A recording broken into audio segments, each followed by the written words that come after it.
Olá, estamos aqui com Renata Aguilar, autora dos nossos livros Socioemocional. Uma grande honra estar aqui, né? Obrigado pela visita em nosso estande. Como não poderia deixar de passar, né? Eu que agradeço, é maravilhoso. Maravilha. A gente tem percebido, nesses últimos anos, né, uma aceleração na transformação digital das escolas. E agora as escolas passam por uma nova transformação. Essa transformação socioemocional. E não teria melhor pessoa para falar sobre isso do que a Renata. Renata, como é que está acontecendo essa transformação socioemocional dentro das escolas? Então, Ronaldo, na verdade, já vinha um movimento antes da pandemia de que as escolas teriam que trabalhar com as habilidades socioemocionais, desenvolver os aspectos da interação com o outro, a questão da empatia, solidariedade. E aí, com a pandemia, todo mundo falou muito dessa questão socioemocional, mas num outro olhar, né? Um olhar digital. E agora, quando a gente retoma esse processo, a gente percebe que houve como se houvesse uma lacuna de 2019 para 2022. Então, essa lacuna, essa interação que faltou para as nossas crianças, eles estão com dificuldades nessa nova retomada. Tanto o professor, né, a escola, a equipe docente, a gestão, quanto as crianças, de interagir com o outro, de esperar o outro falar. Então, qual é o momento que eu tenho que ouvir? A questão até do toque, Ronaldo. Eu tenho percebido nas escolas que as crianças não conseguem deixar de tocar o outro. E esse toque, muitas vezes, se torna agressivo. Então, eu empurro, eu coloco o pé para o outro, eu não tenho mais a paciência de ouvir o outro falar. Então, eu acho que nunca se fez tão necessário pensar nesse trabalho dentro da escola, né? Tanto quanto aluno, quanto educação, quanto professor, quanto gestão. Então, é um trabalho difícil para ser feito, né? Vai levar um tempo, mas absolutamente necessário para ser feito. Muito necessário.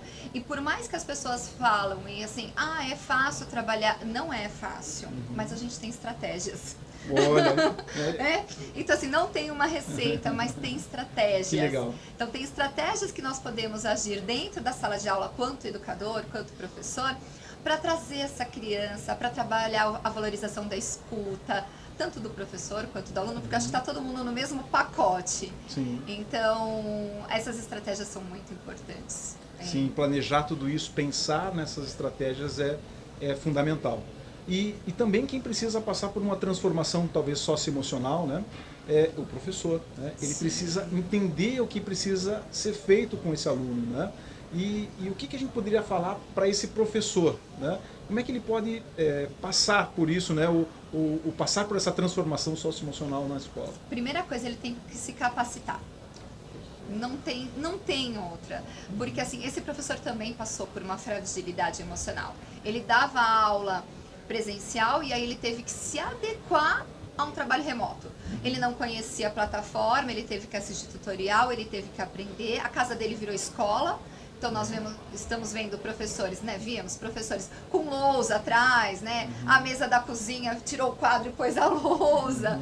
Então esse professor também passou por um período muito estressante, porque não tinha uma receita de bolo. Sim. Não estava aprendendo na universidade, olha, quando você trabalhar remotamente, vai ser assim. não existiu. Então todo mundo teve que se adaptar. E esse professor também está fragilizado, porque com a interação das crianças e com a dificuldade das crianças de interagir, esse professor também está com dificuldade de lidar com as situações de conflito dentro da escola, dentro da sala de aula. Então, eu sinto que a tolerância é zero, né? Então, a tolerância ao estresse, à frustração.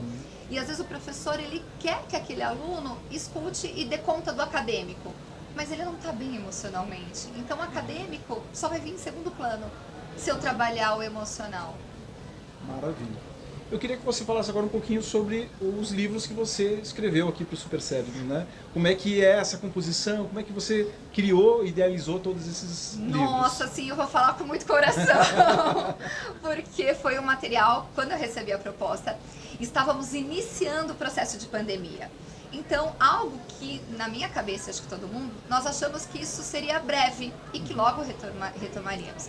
Então, as apostilas foram construídas no momento que a escola estava fragilizada, que os alunos e as famílias estavam fragilizados. Então eu acho que ela nunca esteve tão atualizada. Então se você abrir qualquer conteúdo, qualquer unidade, você vai ver o super cérebro de máscara, né? Vai ver a questão da empatia com o outro, de lidar com o outro. Então eu idealizei de duas formas, eu aplicando aquilo como se fossem os meus alunos e eu como sendo mãe. E eu sempre digo, eu queria muito que as minhas filhas tivessem tido a oportunidade, Ronaldo, de ter as apostilas socioemocionais do super cérebro dentro da escola. Porque por mais que fosse família, a minha cultura é diferente da sua, que é diferente do outro, meus valores são diferentes. E a escola é a primeira sociedade com que a criança está inserida.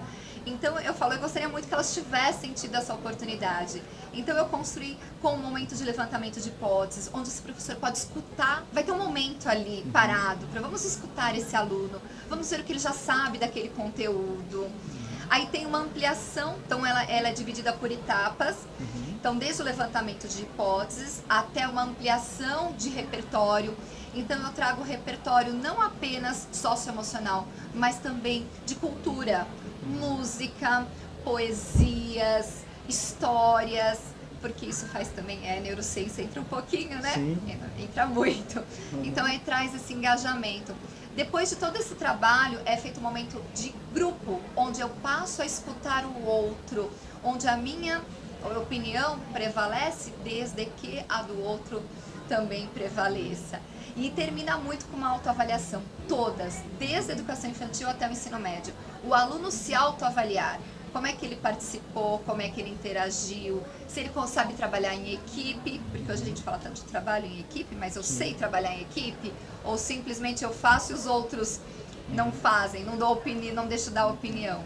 Então ela foi construída muito dentro desse contexto. Eu acho que hoje, assim, é fundamental. Maravilha.